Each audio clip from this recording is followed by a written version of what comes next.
Hello, it's Mark here from Songs of Praise, doing an interview for Cave Dweller magazine and for the Songs of Praise Facebook. And we're here with Alan Davis of Redemption Zero and James. We're here to talk about Alan's journey through music and what he's doing now. So Alan, what can you tell me about your early days in Leeds, where the whole goth scene started? Yeah, it was a good question. It was certainly an interesting time in Leeds round at the time, and I've been asked many times since about, was there something in the water at the time, because it certainly felt like there was a real vibe and a real energy in Leeds at that time. I think it's sort of, I had interest in music, but it didn't really kick off until I started getting around sort of 15, 16 years old. And starting to go down to the warehouse, and the warehouse was just one of these places, I guess, like the the factory place there, the hacienda, where there was just an incredible array of talent playing there every week, and you could go see 3-4 bands a week, and just like amazing, Cabaret Voltaire and The Fall and Killing Joke and Suicide were just like playing back to back, and it was amazing, and there was a real energy to it. And I think, particularly from Leeds, I think seeing the Sisters of Mercy at that time and seeing those early gigs that they played in the warehouse was incredible. The energy and the volume, was something else. Definitely. I mean, it used to be that bands, even a band from London, if they were getting a tour booked, they'd always tell their managers, if we're not playing the warehouse, then we're not playing. It was a place that everybody wanted to play. Yeah. And it's that it had such a kudos of the fact that it was one of the most important. It wasn't the size of it; it was just the fact that not just that Mark Armand used to DJ. It's the fact everybody wanted to play there because everybody had played there. I think everybody wanted to go to the warehouse, whether or not you were playing there, because the club nights were just as valuable, just as important as seeing the live bands. Oh, definitely. I think for me personally, to having been to the warehouse so many times and on club nights and seeing bands there, to then have the opportunity to play my first ever gig and to play the warehouse with the Rose of Avalanche supporting the Australian band the Triffids was just an incredible experience. So very fortunate, great place. So how did you feel with taking like the Rose of Avalanche on tour? Initially, when we first, funnily enough, I suppose when I look back at it, I didn't play that many. I probably played 30 odd gigs before I left the Rose the first time round. So it wasn't so much big tours as playing sort of individual gigs, playing 2 or 3 gigs a week in different places.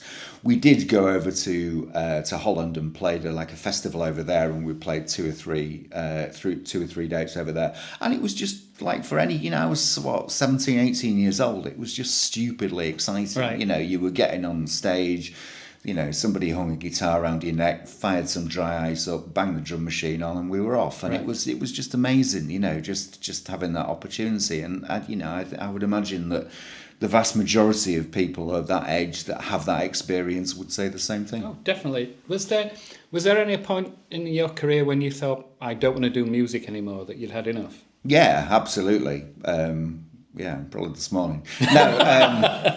No, I think when I left Rose of Avalanche the first time round. Sorry, that sounds like I'm a serial leaver. Serial leaver. I think I was very much done with it then, and thought, right, I need to have a different route for my life. So I think I was tired of it then. I don't know. I think I'm just one of these people. I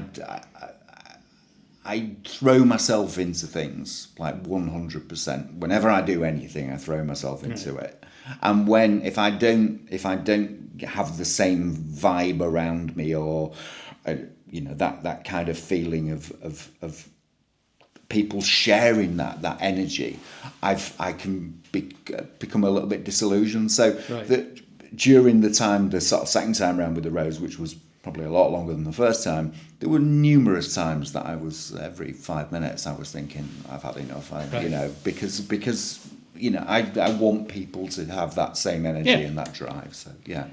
I mean, now jumping ahead to now, when you've started this new project, Redemption Zero, it's been very well received in the music press. How do you feel about the response from other people? It's fantastic. It's absolutely fantastic, Mark. It's when I left, I had no master plan lined up and what I wanted to do.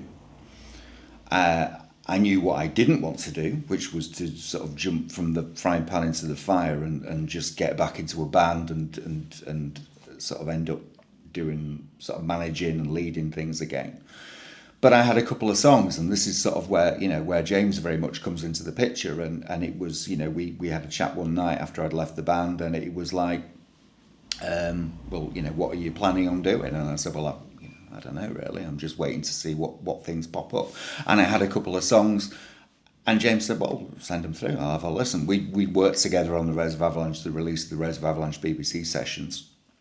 And that's where it's gone from there. So we literally, there wasn't this big plan, and so for people to respond so amazingly well to the music is I still can't quite get over it, to be honest. I mean, would you like to tell everybody about the release that you have out at the moment? Yeah, well, a little bit confusing the way that we've released things. So, but hey, I'm a bit of a confusing person. So we've released an EP which is on streaming on Bandcamp, and then is available on all the streaming platforms, and that's called the Babylon Sessions. Right. And the lead track off that is a track called This Is Babylon with Anne-Marie Hurst from Ghost Dance and Skeletal Family on amazing backing vocals on that. And then there are three other tracks on there as well. And then we've got an album which is currently available for pre-order on Bandcamp and via Dakota Music Media's website as well. So that will have versions of 4 of the tracks on from the EP, and then another 5 original compositions as well. So pre-orders are available for that at the moment. We're stupidly proud of it. I think there are some, I know blowing your own trumpet and that, but I really do believe that these are very, very good songs, and a lot of people will like them. Oh, it's definitely got a good vibe to it, and as I said to you before, particularly when I wrote the review for it, that your cover of the Joy Division one kind of blows other covers out of the water, whereas most people just want to do an almost exact copy of a cover version. Yours just you've kind of nailed it, and I'm sure, I think I said this in review, Ian Curtis would be proud. Thank you. It's interesting one because I've loved. I think the main reason that the Rose of Avalanche got together in the first place was the 3 kids' love of Joy Division. Yeah. And it was a song, funnily enough, when the band reformed in 2019, that I always wanted to do. And I loved it. It's my favourite Joy Division song. I wanted to do it, and I couldn't get the other guys in the band to do it. They didn't have that interest. So as soon as the opportunity came up, and once I'd started, I thought, well, if I'm going to do a cover version, I want it to be this, and I want to have a go at this. And I know there have been numerous cover versions of it, and I know Nine Inch Nails did a version of it and stuff. So, but I just wanted to, I wanted to keep the respect for the original recording in there, because I love it and I love Ian Curtis and that, but also just adding something a little bit different and a little bit more of a club beat. And I know when I was talking to James about it, I wanted to have that club dance beat to it, and I think it's got that. Cool. So James, quickly with you, now you was around when the scene was going back then and now. How would you compare the whole goth genre itself from the early 80s in Leeds to how it is now? Oh, goodness. Well, slight disadvantage because I'm from Manchester, so I was kind of observing it from the other side of the hills, and while you guys were doing the phono and everything, I was down at the Banshee. But again, it was the same world and so forth.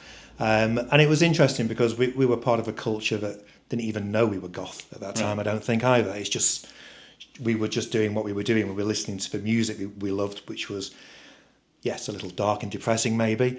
We were wearing black and so Yep. forth. But hey ho, we just loved it. And it's just amazing that I think 40 years on we can hold our heads high and actually be quite proud of that heritage from back in the day. But again, if you just think about what Alan was doing back in the day with Rose and what he's doing now with Redemption, I mean, I'm not sure if you can call it goth or not. To me, it's just a post-punk thing. Yeah. It's just music, and it's just great dark music, and it's incredibly theatrical music as well. But it's just great, I think, that the scene has gone full circle and has Yep. matured over time, like all of us. We're like a fine wine. Very much like a fine wine, yeah, or a dodgy cider and black. I Yes. don't know, yeah. Now, before we leave the Bronte birthplace here in Thornton, how would you see the future holding? What does the future hold for Redemption Zero? I would like to be the biggest band in the world, playing massive stadiums and outselling Taylor Swift. But no, I think a lot will depend on the interest in the album. I think, as I mentioned in an answer to a previous question, I'm very sort of driven or very influenced by the vibe around me, the zeitgeist around and stuff like that. Yeah. And I think if I get the feeling that there's a lot of interest and people are keen on the music and want to know more and want to hear more and buy into the story, then I will be very interested in getting a live Redemption Zero together. I think the important thing to note is that Redemption Zero is not a band. It's very much a group of musicians pulling together. And Almost like the This Model Coil kind of thing. I don't know. For Eden House. yeah. I mean, quite possibly again. I mean, But yeah, it's 4AD did the whole thing with this Mortal Coil that everybody on 4AD kind of worked together to pull together. well, exactly this that Mortal Coil. kind of thing. It's a collaborative sort of musical project. Right. For it to go live, it would have to move over into more of a band setting, at least for a period of time. So again, I think I would like to do that, but it will very much depend on what the interest is.